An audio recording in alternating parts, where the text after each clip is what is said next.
free. Accra. Citi Prime News at 12 midday. Update you on all the running stories and connects you to the newsmakers. Citi News.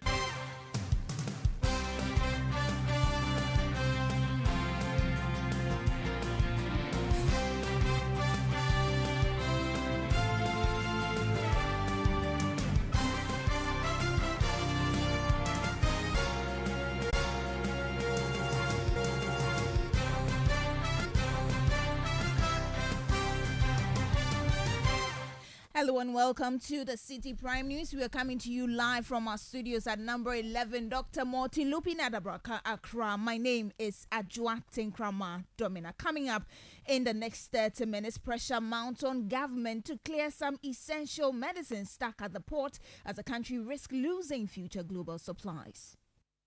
It befuddles me why medications will arrive and they sit at the port for all this while knowing that they will be arriving. So I think going forward, if we're able to clear this as it's being purported by the GRA, once that is done, this ought not to happen again. Also coming up, Electoral Commission hosts Inter-Party Advisory Committee meeting today on pending electoral issues, including updates on the Ejisoba election. 810 billion Ghana cedis, and later in this bulletin, 2 students of Abisko Eme Basic School at Abesewa in the Central Region reported dead after falling in an abandoned Galamsey pit. At Newsroom.com, you can also tune in to all our partner stations across the country. In the Western Region, we are on Adrimpa 100.7 FM in Takwa Beach, 105.5 FM in Takrade, Sky Power 93.5 FM also in Takrade. In the Bono region, this is Greener FM 95.9 in Sunyang.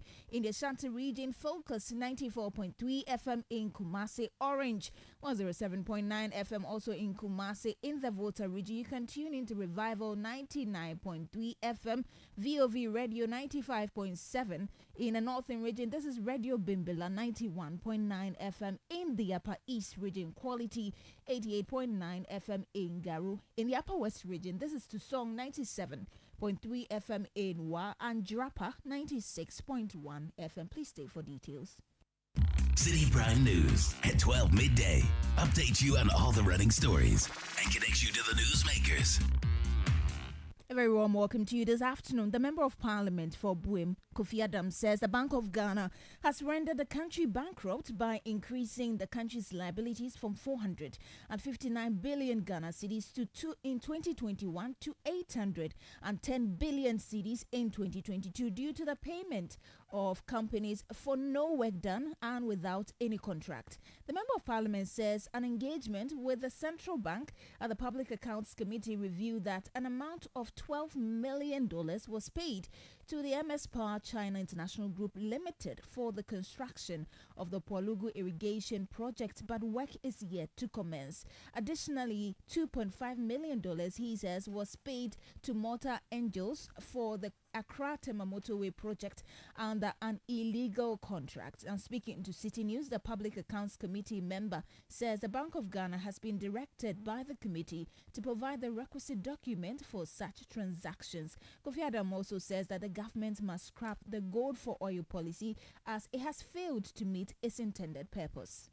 If gold for oil was what was helping us, why would the governor of Bank of Ghana announce that they were fixing it off? It's because it wasn't helping. And it's because credible institutions have questioned that arrangement and that they know is being used by officialdom to take what does not belong to them, to take what should belong to all of us into private pockets.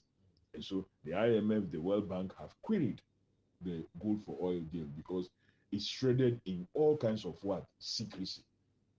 There's no transparency in the arrangement. Should it be scrapped? Completely. It doesn't make sense.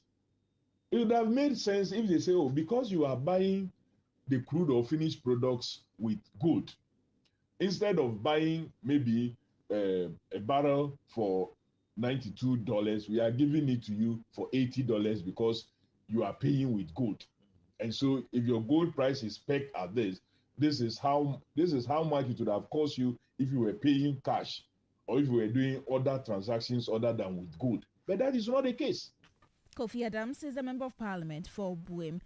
In a related development, a member of parliament for Citi West, Kwame Chumesi has criticized the government for claiming credit for the construction of the Atebubu Kwame Danso and Kwame Danso Kajeji Road in his area. The MP says the Minister for Roads and Highways, Francis Asenso Boachi, while inspecting some road projects in his constituency last week, credited the NPP government for the Atebubu Kwame Danso and Kajeji Road, which he says was constructed by the Mahama administration in the year 2013. Here's Kwame Chumesi reacting to the development. The minister was able to lie vividly to tell Ghanaians that his MPP who did the road, who constructed Atebu Kwame Danso Road and Kwame Danso Kajeji Road, which I need to set the record straight. That is not true. But my worry was in front of Nananom and the good people of Citi West and the entire Ghanaians and the world. The minister couldn't properly check his hand over nose before going for this inspection or going to tour the roads. When he was speaking, his deputy minister was there, Honorable Jaula, MP for Pru West, who has been a deputy minister from the one when MPP came or when Nana Akufo-Addo came. He was the deputy minister. So he's supposed to know, or he's supposed to have the record. Also, the regional minister was also there, and the candidate of Citi West, MPP, was also there. And when the minister said the road was constructed by the MPP, then the people at the back were saying that no, it wasn't. It was His Excellency President Mama did the road. Before the deputy minister was able to whisper to the minister that they did not do the road. You heard the Member of Parliament for Citi West, Kwame Chumesi Ampofo.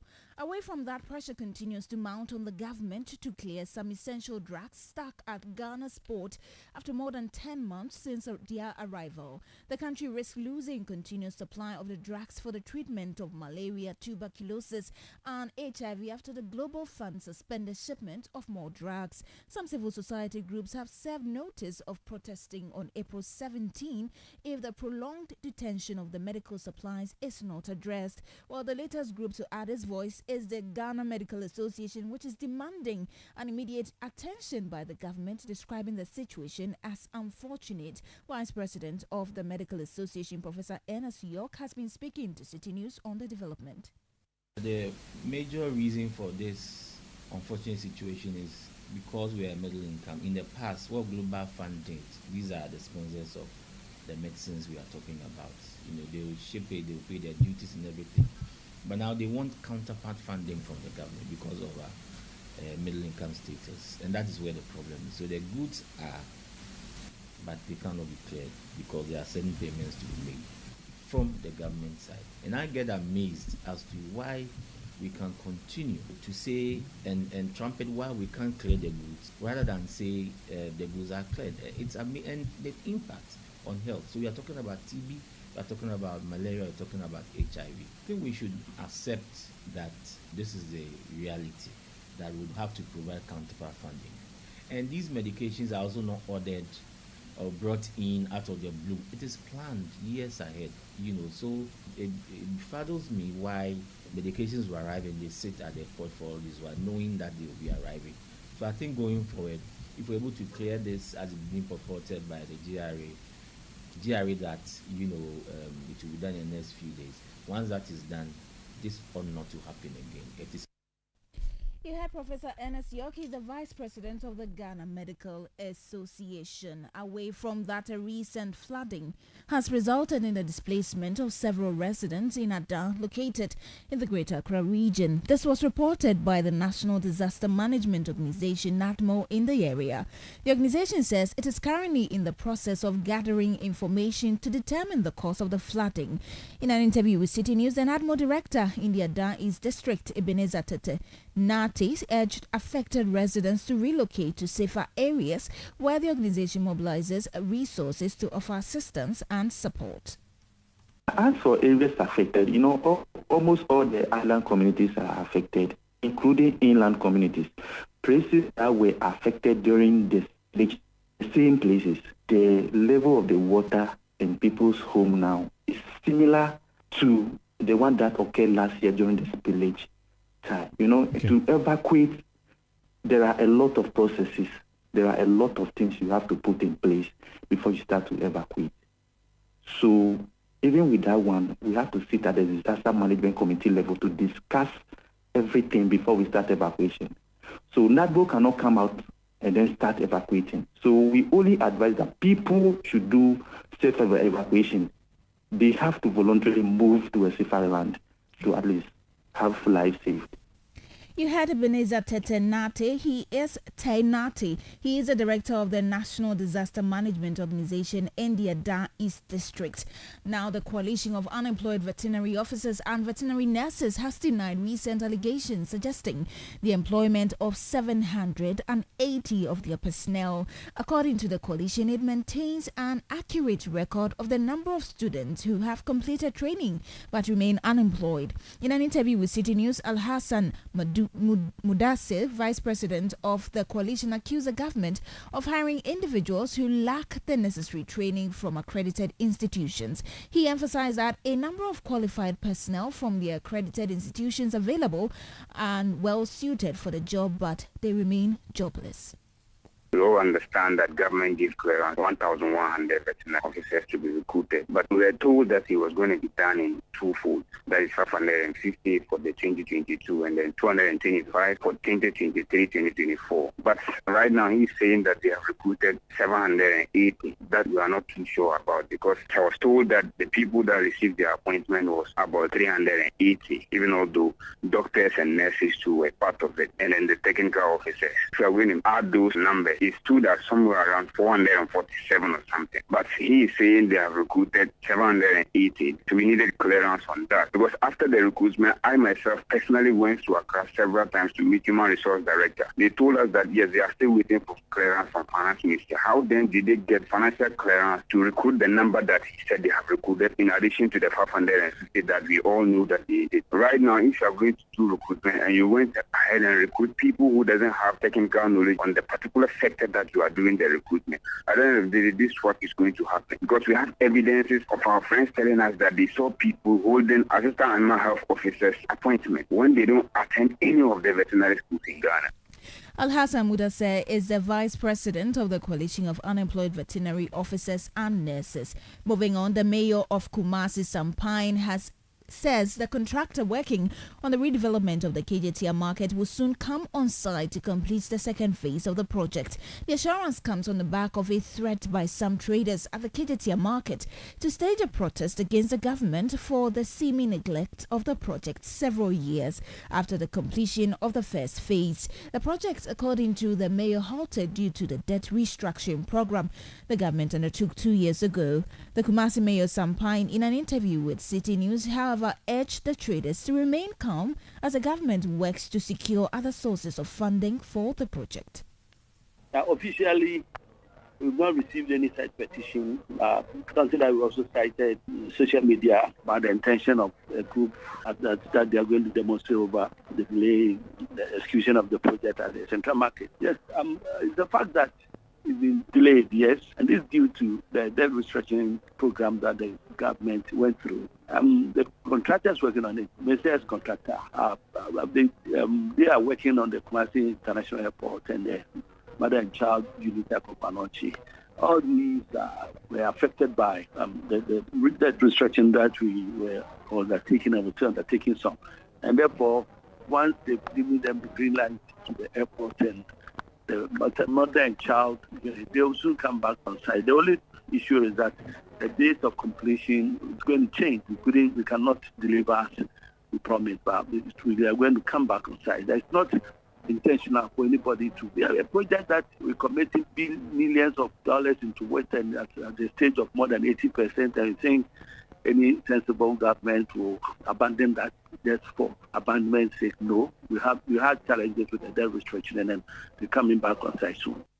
You heard the Metropolitan Chief Executive for Kumasi, Samuel Pine. You're still listening to the Citi Prime News. Still ahead, Electoral Commission holds Inter-Party Advisory Committee IPAC meeting today. Please stay for details. Citi Prime News at 12 midday. Update you on all the running stories and connects you to the newsmakers. Citi TV is live on DSTV, GoTV, and HD+. On DSTV, find us on channel 363. On GoTV, we're on channel 117, and on HD+, get us on channel 108. On a digital TV, run a new search, but take note that without an antenna, you cannot access Citi TV. Citi TV can be accessed on any free-to-air digital box like the GoTV and HD+ boxes. Citi TV, it's your world. Citi Prime News at 12 midday. Updates you on all the running stories and connects you to the newsmakers. You're welcome back now to some unfortunate news. Two final year students of the Abisko MA Basic School at Abesewa in the Upper Dentra East District of the Central Region have died after falling in an abandoned Galamsey pit at Dunkwa, Abesewa. Reports indicate that the incident occurred on Monday, April 8, 2024, when the two were returning from school. One of the students is said to have attempted to rescue the other, who had fallen in the pit but ended up falling into the pit as well. The bodies of the deceased have been retrieved. But still on education, parts of the Pokokrom Ibrahimja Islamic Junior High School block in the Ahafano South District of the Ashanti region remain closed 2 weeks after it was shut down. The school was locked down by the contractor over the failure of the government to settle arrears owed him. Speaking to Citi News, the assistant head teacher of the school, Michael Chite, lamented the failure of the district chief executive to come to the aid of the school despite an earlier promise to intervene before the teachers' strike is called off. When the incident happened, they said on the 6th they will come to our aid and then open the school for us. Up to now, we've never heard anything from them again. So we are waiting for him to settle the contractor and then for him to come and commission the school. So we have combined the class. We have combined, even when we are writing end of term exams, we combined about 3 classes because there's no space for us, the classroom for us to write the exams. So we are appealing to the president and then the DC himself to come and help us. If not, if school resumes, we are not going to get classroom for our teachers, learners. Michael Chite is the assistant head teacher of the Pokokrom Ibrahimja Islamic JHS school. Now to some politics, various political parties and election stakeholders who make up the Inter-Party Advisory Committee (IPAC) are currently in a meeting convened by the Electoral Commission to discuss, among other things, issues relating to the EC's biometric equipment. The equipment became a matter of controversy following allegations by the National Democratic Congress that some PVD machines had been stolen. The commission, however, debunked this, clarifying that it was laptops that were instead missing. The commission is expected to provide an update on the equipment. The meeting is expected to also discuss issues relating to the upcoming Ejiso by-election and the limited voter registration. Still on election matters, the Interior Minister Henry Quartey has stated that the government as well as the security agencies will not interfere with the conduct of the results of the 2024 elections. He made this comment when he paid a visit to the Inspector General of Police. There's more in the following report filed by Citi News and Shelley Ziwu. Relevant authorities, stakeholders and political parties have begun putting measures in place as well as gearing up for the December 2024 elections. Henry Quartey, the Interior Minister, whose role cannot be overemphasized in the country's elections, paid a working visit to the Ghana Police Service aimed at collaborating to ensure peaceful, free and fair elections. The Inspector General of Police, who congratulated Mr. Quartey upon his reassignment to the Interior Ministry, promised to collaborate with citizens to ensure peaceful elections. We also would like to thank them for their support in diverse ways, which have also helped us to go out there to work in partnership with them in solving so many problems.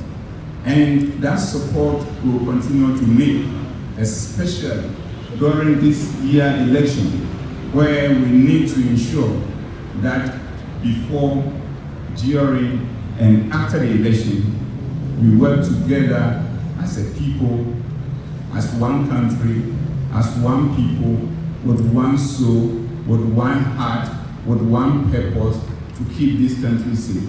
And that, from the commitment from my colleagues in uniform, both within the police service and the other security agencies, we want to give that assurance to the people of Ghana that we will stop at nothing.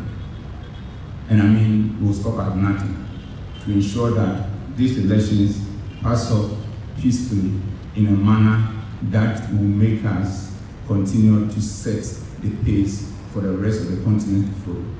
The sector minister, Henry Korte, acknowledged the good work done by the police service in safeguarding the security and peace of the country, promising to equip the service with the needed resources to execute their duties during the elections.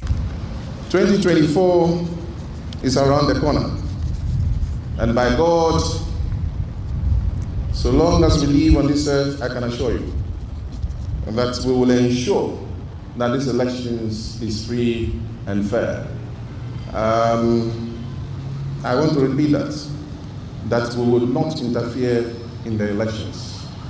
We will allow a free, fair, and a transparent elections. And also, just to let you know that government will continue to retool the police service. It means before the elections, we shall do our best to give the Ghana police more accoutrement to be able to discharge your duties professionally. He also promised to increase the supplementary special recommendations into the service college. Upon assumption of office,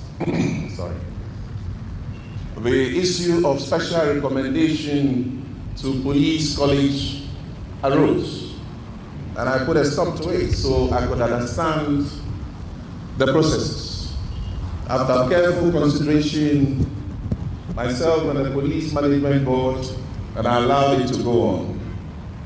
But I've heard so many things in town that today, let me give you another good news. I've told the IG that we will do supplementary special recommendation to the police college. Let's be repeats, by the grace of God. We are in Ramadan. The Muslims will say, Inshallah. Inshallah, there will be special recommendations into the police service, police academy, and I mean very, very, very soon. The minister further stated that social media commentators who incite hate, fear and panic with their posts during this period will be arrested and made to face the law. We have passed a law in Parliament, the forced publication. Social media has become a space where everybody threatens everybody and says anything anyhow. As IGP, you have the powers with you. People sit in the comforts of their rooms and they threaten. Oh, on the day of elections, you make trouble. Anybody who makes those remarks will go after you. Because that is what the law says. Your statements, your actions should not incite the public. It must not create fear and panic in the public. Free speech, free association, free movement, but we must be guided by our statements not to create fear and panic. That was Interior Minister Henry Korte, ending that report filed by Citi News' Anne Shelley Ziwu. Two more stories this afternoon. About 320 pharmacists currently undertaking their housemanship across the country are yet to receive the appointment letters with just 2 months to the end of service. The pharmacists say despite repeated appeals and engagements with stakeholders, they are yet to receive an official contract with the Health Ministry. One of them, who spoke to Citi News on condition of anonymity, says their fears the government may shortchange the pharmacists. So we officially became pharmacists and registered as pharmacists in January 2023. On 3rd January 2023, that's when the Ministry of Health wrote to the Ministry of Finance for financial clearance so that we can be posted. But as at June 2023, we hadn't received any news. And so Ministry of Health wrote again to remind the Ministry of Finance, and still there wasn't any financial clearance. So the agreement was that we'll be posted to do our housemanship because the 1 year something, otherwise they'll cause a backlog. So that later, when the financial clearance is obtained, they will would give us our appointment letters. So a letter of introduction was sent to all the hospitals, informing them that we are coming to do our 1-year mandatory housemanship, and that it was pending the financial clearance so that we can get our appointment letters. We are hearing that the Ministry of Health, through our council, which is directly in charge of us, is planning that because there's no money in the system and our juniors may go through the same things that we are going through now, they want to divide our money into two so that they give half of the money to our juniors and they pay us half. And that is the reason why the appointment letters have not been given out, because the appointment letters will show how much we are supposed to get. That was a pharmacy undertaking housemanship, speaking on condition of anonymity. Now, news just coming in is that the Electoral Commission has set April 30th for the by-election in the Ejiso constituency following the demise of the Member of Parliament for that constituency, John Kuma. Please stay with Citi 97.3 FM for more details in our subsequent bulletin. But let's bring you some other stories. The Ministry of Lands and Natural Resources has expressed surprise at the Ghana Mine Workers Union of the TUC's decision to protest the revocation of license of the Future Global Resources Limited's operators of the Bogoso Pristia mines. The ministry explains that negotiations are advanced to bring finality to the matter. However, the union insists the ministry has been adamant, despite a recommendation by the Minerals Commission, for the license to be revoked because the company lacks financial capability to manage the mine effectively since 2020. The Lands Ministry's Public Relations Officer Abraham Otabil called for patience as the ministry works to resolve the impasse. Held discussions with the union, and the minister has actually chaired a meeting between the two parties with a view to resolve the matter. So the matter is still on the table and is being resolved. We find it a bit surprised to have heard that yesterday we want to demonstrate the office come by the ministry. Clearly, it's a matter that is being judged. Clearly, we are going to find a solution. To see the street may not be the best option. However, the ministry led by the secretary minister, ministry, so we as a group will go ahead and have the matter. You need to understand the dynamics. You first can't get up and protect a solution. You need to listen to and make informed decisions. It is mining operations. You give and take 6 months in years to the benefit of all parties. So, like I did indicate, the ministry have held discussions with them, the union, the members, the investors, and what have you. And so it is only proper for now that those discussions are finalized and amicable solutions are reached, rather than or instead of taking the streets or registering a protest. We don't think it's the best. It's in the best interest of one. You heard the Public Relations Officer of the Ministry of Lands and Natural Resources, Abraham Otabil.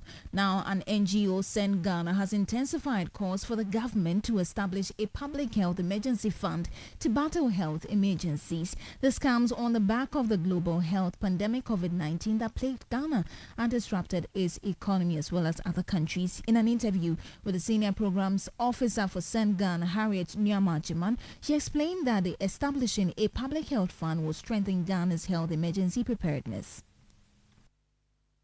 When COVID-19 struck, we didn't really have much as a country in terms of funding.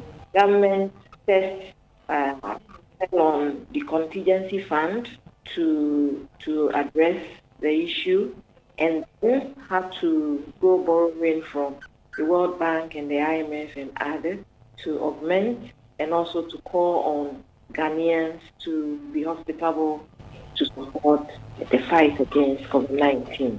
If we had any money aside, if we had any funding, we would have been able as a country to respond more effectively and efficiently, and probably the socioeconomic impact we are experiencing now wouldn't have been that great. And that really exposed us as a people in terms of how resilient our health system was that time. That was a Senior Programs Officer for Send Ghana, Harriet Nyama Ajiman. And that's how we end today's edition of Citi Prime News, which has been live from our studio in Adabraka, Accra. For more news, please visit citinewsroom.com. My name is Ajua Tinkrama Domina. Thank you for listening. Good afternoon.